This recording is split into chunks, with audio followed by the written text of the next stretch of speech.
Please join me in welcoming the Executive Director of Save the Bay. Save the Bay has consistently demonstrated a strong record of support for environmental bonds, and they've just done incredible work raising the visibility and advocating for and acting to improve water quality in this state. So it's my pleasure today to welcome Jonathan Stone, the Executive Director of Save the Bay.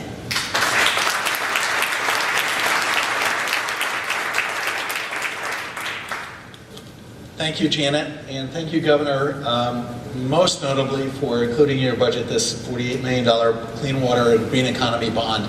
I'm playing the role of cleanup hitter, and I'm going to make a shameless plug for this bond.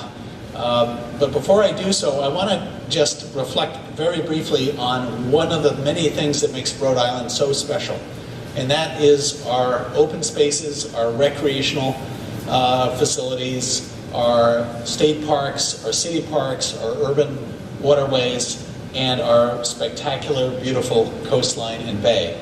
And if you think about all of what I just said packed into a tiny little state, we have a lot to offer. And it's, I think, one of the reasons we can all agree we're all here. Rhode Island is just such a gem, particularly as it relates to its people and its natural open spaces and resources. And this bond reflects an investment in those resources, natural resources, recreational resources, and public spaces. I want to kind of give just a brief shout out to the Woonasquatucket River Watershed Council, a partner group of Save the Bays. I'm a proud member of the Wooney Council. They have done an incredible job in Providence and Olneyville investing in the cleanup of the river and the public spaces along the river, and have really transformed what was a backwater into an incredible resource for the people of Providence. And it's right next door to us here. They're an example of a group that has really taken care of local natural resources. This bond, coming back to the bond, this bond accomplishes a lot, but unlike other environmental bonds, this bond is a little bit different in some important ways, and I just want to reflect on what makes it new and different. The bond is an investment in recreation, bike paths, state parks.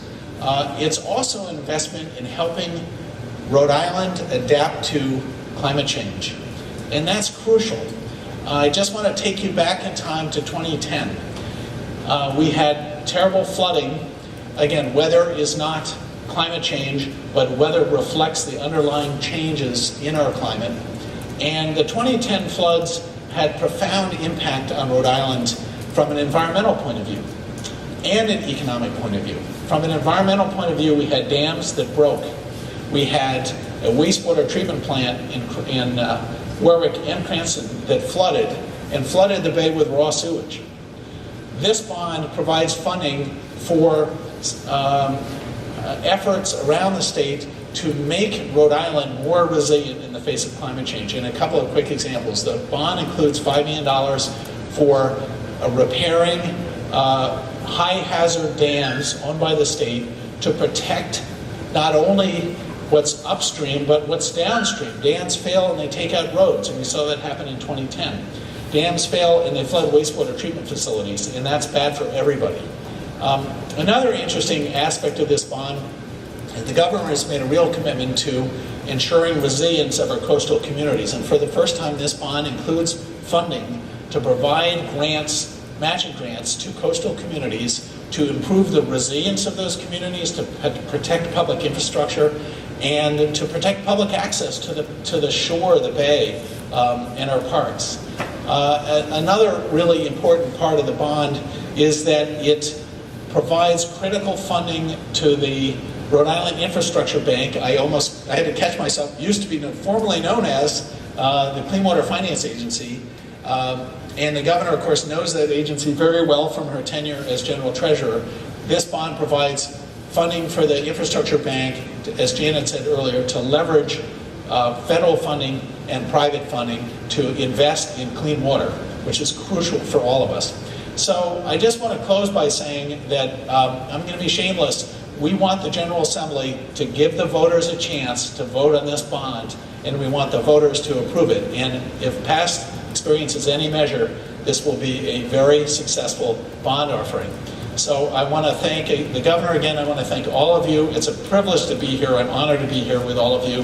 And this is something to celebrate. So let's look forward to get this through the Assembly and to the voters in November. Thank you.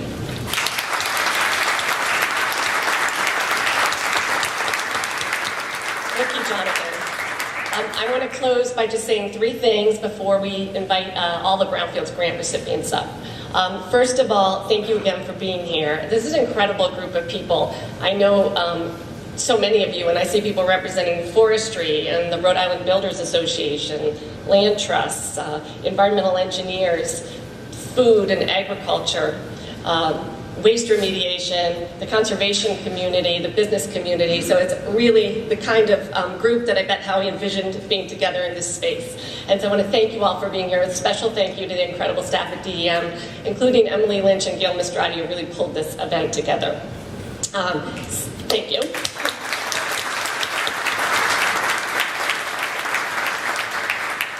Secondly, I want to ask all the grant recipients to make clear what Diane urged us to do, that this is state funding you're receiving, so publicize it as part of the grant agreements that you're supposed to let people know, because we want people to see these investments put to work. And tomorrow we're announcing the open space grants, which is an incredible group of projects.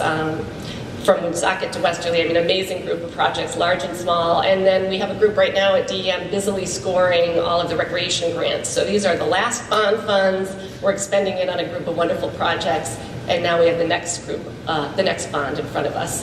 And then I would like to end by just like Jonathan, this is now in front of the General Assembly. We expect to see it on the ballot. We hope to see it on the ballot, but you've got to let your legislators know you support it. And then the governor, once in a meeting with me, told me to, once we talked about the big vision of where we were going, to really be specific about the levers that we had an opportunity to use to leverage and get where we're going. So for all of you, that used to be a lever. In the voting booth, I'm older, but that's the lever you need to use ultimately, is the one that says yes on this green economy and clean water bond. So tell all your friends, educate people, support this bond. Congratulations to this amazing group of projects. We're proud of what you do to improve the community. And this has been a great morning, so thank you all for being part of it. Thank you, Governor.